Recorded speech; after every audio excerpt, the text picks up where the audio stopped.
తెలంగాణలో ఆదివాసీ జాతరలంటే రెండేండ్ల కోపారి సాగే మేడారం సమ్మక్క సారక్క జాతర, అటెనక ఆదిలాబాద్ నాగోబా జాతర. అట్లాని ఆదివాసులే కాదు అందరు పోతారు మొక్కులు పెడతానికి. ఇవి కాకుండా సంక్రాంతి పండుగ నుంచి ఉగాది పండుగ వచ్చేదాకా ఆదివాసీ జాతరలు బొచ్చడైతుంటాయి. అవన్నీ అటెనక చెప్పుకుందాం గానీ ఇప్పుడైతే గిది చూడుర్రిగా. ఆదిలాబాద్ జిల్లాల సదల్పూర్ జంగి జాతర జోరుగా నడుస్తుందబ్బా. మహారాష్ట్ర బోర్డర్లా వెనకట కాకతీయులు కట్టిన 2 గుళ్ళియి. మహాదేవుడు బైరం దేవుడు పతేడు పుష్యామాసకు ముంగట జాతర షురై 5 రోజులు సాగుతది. చుట్టుముట్టు జిల్లాలకెళ్ళే కాదు మహారాష్ట్ర భక్తులకిన బగ్గనే వస్తారు. కొరంగే వంశస్థులే పూజలు చేస్తారు దేవుళ్లకు. లింగాన్నెత్తుడు ఈ గుళ్ళే తప్ప దున్యాల ఏడుండది.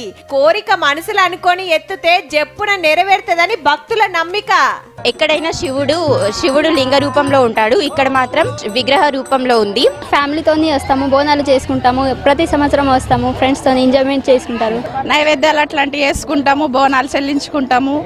అంటే కోళ్ళు కూడా కోసుకుంటారు. ఇక్కడ ఎల్లమ్మ తల్లి ఉంటది కాబట్టి. జాతర టైంలో భక్తులు షాన్ వస్తారు కాబట్టి సర్కార్లు పట్టించుకొని సవలతులు పెంచాలని కోరుతాండ్రు గుడి కమిటోళ్ళు.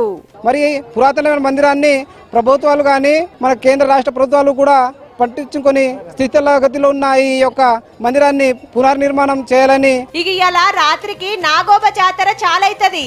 దీని గురించి రేపు చెప్పుకుందాని పురుసత్తుగా.